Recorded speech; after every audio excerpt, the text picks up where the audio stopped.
생각보다 중국은 하나를 팔았을 때 5원, 10원만 남아도 무조건 판매하는 데들이 많아요. 안 팔리면은 그냥 가져가. 이거는 우리나라나 미국 같은 데서는 말도 안 되는 방식이 사실 있을 수가 없죠.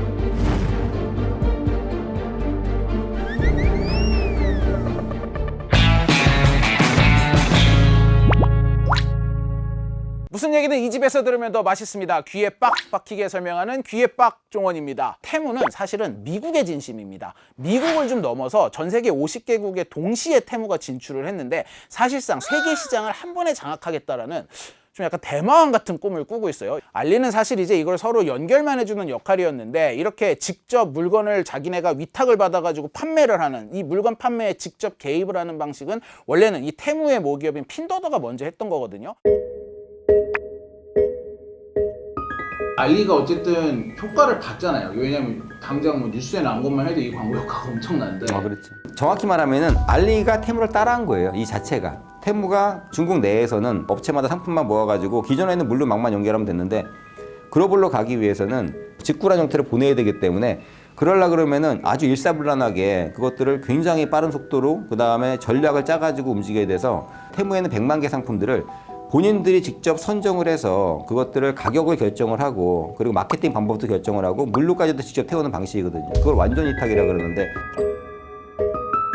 마진율을 책정을 해서 그 사이에 마진을 가져가는 그런 방식이 이 완전 위탁 방식이에요. 마인이 그걸 보고 테무에 종종의 박수를 보낸다 그러고 우리 알리바바도 저걸 따라가자고 해서 지금 알리익스프레스에는 이 세 가지 방식이 혼재되어 있는데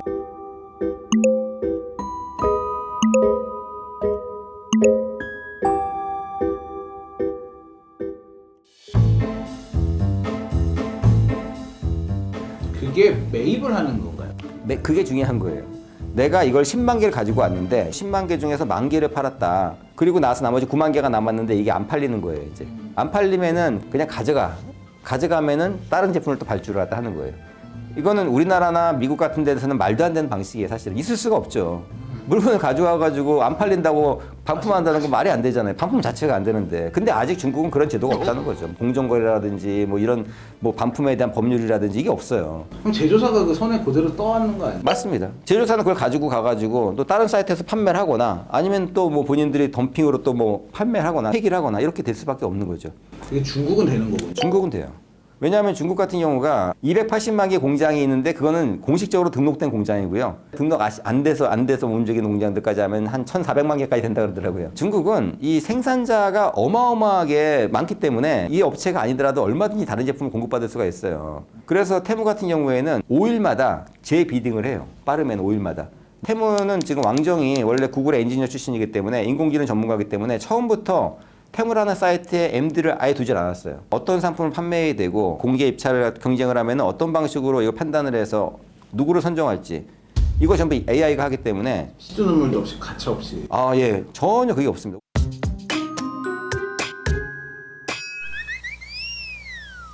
쿠팡은 자기들이 직접 배송하는 쿠팡 로켓 배송 상품이 직매입이기 때문에 그 1,000만 개의 재고가 수조 원이 돼요. 그러면 그 수조 원의 재고를 안 팔리면 내가 버려야 되고 재고 관리 비용이 연간 진짜 1,000억, 2,000억이 넘게 나온다는 거죠. 폐기 비용까지 한다면 수천억이 나오기 때문에 그래서 쿠팡 사이트에서는 지금 반품 그것들을 팔기 위해 가지고 뭐 반품 A 클래스 반품은 얼마, B 클래스 반품은 얼마, 리퍼 제품에 대해서도 신경을 쓰는 게 그만큼 재고 관리를 못하면은 그게 손익을 내기가 어렵기 때문에 거기까지 간 거고요. 제가 처음 유통업체에 왔을 때 90년대에 MD를 맡았을 때도 모든 게 무한 반품이 있었어요. 무한 반품. 사실 이거는 뭐 과도기 시대에는 어쩔 수가 없었겠죠. 그만큼 이제 판매업체가 갑이 되던 시기였기 때문에 지금으로서는 꿈도 못 꾸는 얘기가 되겠지만 지금 근데 중국 같은 경우가 일단은 수출도 많이 하고 생산만 높여놓을 수 있다면 중국 근로자들은 공공연하게 일주일에 하루도 안 쉬고 7일 동안 근무하고 하루에 12시간 근무한다 그러잖아요. 신장 위구르 같은 지역은 18시간도 근무하고 아동도 근무하고 막 그렇게 하는데도 불구하고 그거에 대해 가지고 중국에서 법적으로 문제가 되는 게 아니라 세계에서 지탄을 받는 거지 그 부분이 불법이냐 합법이냐 여부가 없다는 거죠. 법적으로도 그게 명백하지가 않고.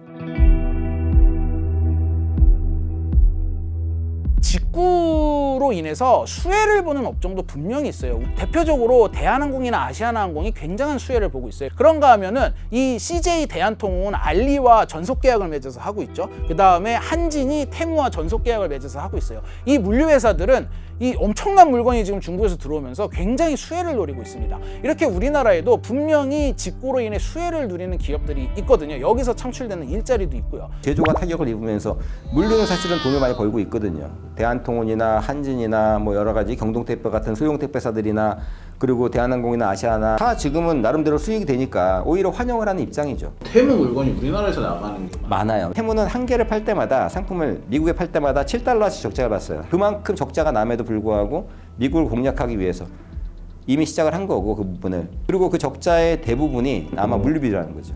물류비. 중국에서 유럽이나 미국으로 넘어가는 항로를 다 막아버렸어요. 그때 코로나 이후로.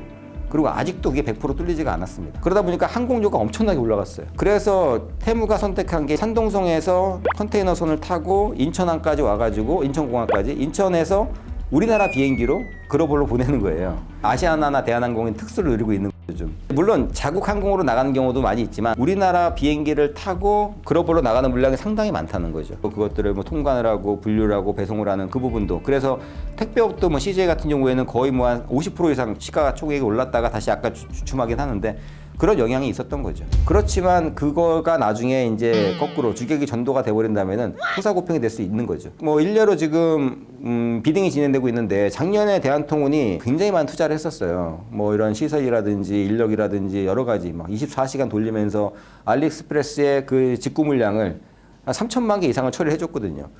그러면은 이제 그러고 나서 올해 당연히 재계약이 될 줄 알았는데 이제 알리익스프레스는 올해 이제 5월 달에 재계약이 끝나니까 이제 우리는 공평하게 다시 재비딩을 할 거다. 그래서 지금 우리가 이 가장 저렴하게 입찰하는 업체한테 우리 알리익스프레스에 이 택배를 줄 테니까 한번 입찰해라. 지금 비딩이 들어가 있는 상태거든요. 본인들이 가장 저렴하게 할 수 있다면은 얼마든지 갈아탈 수가 있고 노선을 대량 물량이다 보니까 오히려 국내에서 보내는 물량보다도 더 저렴하게는 가고 있는데 그런 부분에서 본다면은 택배사들도 어느 순간에는 그런 식으로 주도권을 잃을 수도 있고 가격이 낮춰진다거나 알리익스프레스가 직접 물류로 진출한다 그러면은 타격이 굉장히 데미지가 클 수도 있죠. 중국의 유통망이 전 세계의 영향력을 넓혀가면 넓혀갈수록 중국이 결국은 이걸 자기네 나라 공장을 돌려서 뽑아내잖아요. 전 세계의 공장으로서의 입지도 더욱더 강화가 되는 거고 이러다 보니까 공산품을 시작으로 이 우리나라의 제조업까지도 엄청나게 큰 타격을 입을 수 있다. 아니면 베트남이나 인도처럼 신흥 제조 공장으로 이 각광을 받는 곳들도 성장이 훨씬 더뎌질 수 있다. 중국에 의지하는 이 비율이 높아질 수밖에 없다라는 우려가 나오고 있습니다. 그래서 단순하게 이게 뭐 알리익스프레스나 테무가 들어와가지고 물건이 싸다 이런 정도의 느낌이 아니라 이거는 이제 이 전 세계 모든 나라의 제조업 자체를 이 붕괴시킬 수도 있는 사실은 굉장히 심각한 시그널을 봐야 되거든요. 중국이라는 나라가 이 세계 공장이 된 데에는 그 배경을 절대로 무시하지 못하거든요. 중국에서 지금 그 제조 인프라로 본다 그러면은 전 세계 가구의 한 60% 이상을 생산하고 있는 정도고 뭐 신발의 65% 중국에 생산하고 있는 그 정도 상황이고요. 인건비로 본다 그러면은 사실은 많이 올라갔죠. 중국의 1인당 GDP가 12,000달러까지 올라갔으니까 이제 뭐 한 5,000달러, 6,000달러대인 동남아보다 한 2배 이상 인건비가 비쌀 수 있다고 생각하시는데 그거는 뭐 상하이라든지 베이징이라든지 그런 대도시까지 합친 그런 값을 얘기할 거고요. 3선, 4선 도시에서는 보통은 진짜 한 80만 원도 못 받고 한 50만 원, 60만 원대 월급을 받고 일을 해요. 뭐 휴대폰 케이스다. 원가가 150원이에요. 매가를 얘를 내가 3,000원만 받아놔도 그 중간에 200원은 남어. 생각보다 중국은 하나를 팔았을 때 5원, 10원만 남아도 무조건 판매하는 데들이 많아요. 여태까지는 그걸 테무 제품이나 알리익스프레스 제품을 수입해 오면은 보통은 한 4배 정도 가격을 받고 팔아요. 수입 상품 같은 경우는 6배 정도 받아야 정상이에요. 그래야지 이제 뭐 거기서부터 관세, 부가세 물고 그다음에 유통, 그다음에 무슨 뭐 매입, 물류 비용이라든지 인건비라든지 다 물고 나면은 마지막에 15% 남으면 많이 남는 거거든요, 사실은. 아니 어떻게 테무 알리익스프레스에서 파는 가격하고 국내 똑같은 상품을 4배 가격, 3배 가격을 받고 있냐라고 하시는데 예, 그래야지만이 그냥 본인들 최소한의 마진을 남길 수가 있는 게 유통 구조예요, 사실은.